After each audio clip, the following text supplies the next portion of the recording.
This is Sophie Heller, and this is an ACT reading question. It's a hide-and-seek question that's asking us to find where the critic suggests light criticism of Shakespeare. So this whole passage is the critic talking about how awesome Shakespeare is, but there is a slight bit of criticism.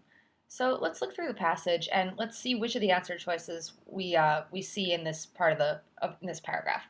So first choice, almost plastic conception of character.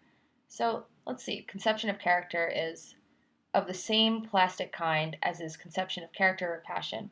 Glances from heaven to earth, it's rapid and devious, and unites extremes. So that's not really a criticism because it might be plastic because it's so easily malleable. It's really flexible, but that doesn't seem to be a criticism, so that's not right. Number two, a need to bring dissimilar images together. So he brings together images the most alike, but placed at the greatest distance from each other, that is, found in circumstances of the greatest dissimilitude. And from the remoteness of his combinations, they coalesce together. So it's talking about how his need to put these different images together will make them coalesce, will make them work together. So that's not a criticism either. Number three, his deviousness and character portrayal.